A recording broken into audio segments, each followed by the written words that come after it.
कहीं मंदिरों को टारगेट बनाया गया, कहीं हिंदुओं के घर जलाए गए।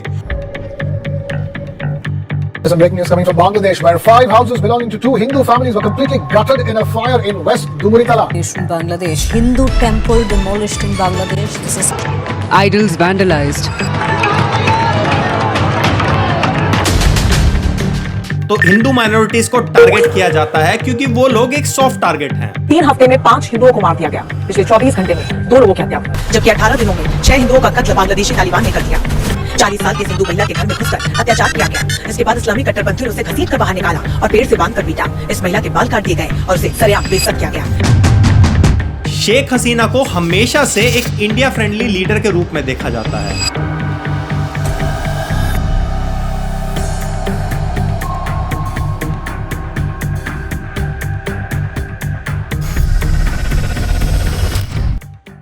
सबसे पहले बांग्लादेश का डेमोग्राफिक समझ लेते हैं। बांग्लादेश की 90% पॉपुलेशन मुस्लिम है, यानी बांग्लादेश एक मुस्लिम मेजोरिटी कंट्री है। अगर माइनॉरिटीज की बात करें तो बांग्लादेश की हाईएस्ट और सबसे बड़ी मेजोरिटी है हिंदूज की, जो लगभग बांग्लादेश की पॉपुलेशन का 7 से 8% हिस्सा है। बांग्लादेश में रहने वाले 7 से 8% हिंदू कहीं और से पलायन करके बांग्लादेश में रहने नहीं गए हैं, ये इसी जमीन के नेटिव हैं। बांग्लादेश के बनने से पहले, ईस्टर्न पाकिस्तान के बनने से पहले, यानी 1971 से पहले भी ये लोग यहीं रहते थे। 1947 से पहले भी ये लोग यहीं रहते थे। ये वीडियोस आजकल सोशल मीडिया पर वायरल हो रहे हैं, तो आपको पता चल रहा है कि बांग्लादेश में हिंदुओं के साथ गलत हो रहा है, उनके घरों को जलाया जा रहा है। लेकिन अगर हम पास्ट रिकॉर्ड्स को उठाकर देखें तो पिक्चर इतनी भी अच्छी नहीं है। और ये अटैक्स हिंदू माइनॉरिटी पर टाइम टू टाइम होते रहे हैं। कहीं मंदिरों को टारगेट बनाया गया, कहीं हिंदुओं के घर जलाए गए और कहीं इंडिविजुअल्स को टारगेट करा गया। और सबका पैटर्न एक ही फ्लो में, अफवाह फैलाना। फिर क्या होता है, अफवाहें फैलती हैं, भीड़ इकट्ठा होती है, माइनॉरिटीज के साथ मारपीट होती है, उनके घर जला दिए जाते हैं और बाद में ये पता चलता है कि ऐसा तो कुछ था ही नहीं। ये सारे फैक्ट्स झूठे साबित हो जाते हैं और उनके साथ गलत होता है। इन चीजों में एक और पॉलिटिकल पैटर्न भी देखा गया है कि जब इलेक्शंस आ रहे होते हैं तो हिंदू माइनॉरिटीज को टारगेट किया जाता है क्योंकि वो लोग एक सॉफ्ट टारगेट हैं। इसी पॉलिटिक्स में एक और सवाल ये उठता है कि बांग्लादेश के अंदर इतने बड़े लेवल पर इंडिया हेट क्यों देखा जाता है, और क्या इसका कनेक्शन सीधा शेख हसीना के भारत के करीबी होने से है? इस बात को समझने के लिए हमें सबसे पहले बांग्लादेश की पॉलिटिक्स को समझना होगा। बांग्लादेश की पॉलिटिक्स का एक सिंपल पैटर्न है कि बांग्लादेश में जब भी बेरोजगारी, महंगाई या करप्शन बढ़ता है तो उन्हें चैनलाइज करने के लिए एक बाहर का दुश्मन दिखाना होता है, और बाहर का दुश्मन बन जाता है इंडिया। शेख हसीना की गवर्नमेंट पर हमेशा से एक आरोप लगाया जाता था कि ये गवर्नमेंट इंडिया फ्रेंडली है और इंडियन गवर्नमेंट से पूछकर ही अपने सारे डिसीजन लेती है। और इसी बात का मुद्दा ऑपोजिशन पार्टीज हमेशा बनाती थी। वो कहती थी कि इंडिया बांग्लादेश के हर एक मुद्दे, हर एक डिसीजन में इंटरफेयर करता है, और जब पब्लिक गुस्सा होती है तो उनके गुस्से को रीडायरेक्ट करना बड़ा ही आसान हो जाता है। और बस इसी कारण से गवर्नमेंट और ओपोजिशन अपनी अपनी सुविधाओं के अनुसार इंडिया को एक एक्सटर्नल विलन की तरह प्रेजेंट करती है। आज बांग्लादेश की इकोनॉमी प्रेशर फेस कर रही है। बांग्लादेश के अंदर जॉब्स नहीं है, बांग्लादेश में महंगाई बढ़ रही है, आम आदमी परेशान है। और जब लोग परेशान होते हैं तो वो रीजन ढूंढते हैं, और पॉलिटिकल नैरेटिव उन्हें एक रीजन देता है हेट करने का। किसको?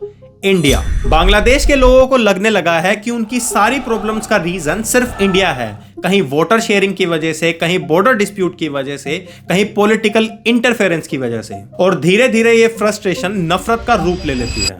शेख हसीना को हमेशा से एक इंडिया फ्रेंडली लीडर के रूप में देखा जाता है, और उनके क्रिटिक हमेशा से इंडिया के खिलाफ हेट करने के लिए और उनकी गवर्नमेंट को वीक करने के लिए इस पॉइंट का इस्तेमाल हमेशा से करते आए हैं। यानी इंडिया हेट बांग्लादेश में हमेशा से शेख हसीना की सरकार को वीक करने का एक तरीका है। जिस बांग्लादेश को 1971 में आजाद कराने में भारत ने सबसे मेजर रोल निभाया, आज उसी देश के खिलाफ बांग्लादेश इंडिया को एक विलन के रूप में देख रहा है। हिस्ट्री को या तो भुला दिया गया है या अपने कन्वीनियंस के हिसाब से बांग्लादेश के लोगों ने रीराइट कर दिया है। बांग्लादेश के अंदर इंडिया हेट ज्यादातर पब्लिक से नहीं बल्कि पॉलिटिक्स और प्रोपेगेंडा की वजह से हुई है। बांग्लादेश में कुछ रेडिकल ग्रुप्स इंडिया को एक देश की तरह नहीं बल्कि अपनी आम जनता के सामने हिंदू इंडिया की तरह प्रेजेंट करते हैं। इससे उनकी आम जनता के माइंड में एक नैरेटिव सेट हो जाता है कि इंडिया यानी हिंदू, हिंदू यानी इंडिया, यानी पोटेंशियल थ्रेट, यानी उनके लिए खतरा।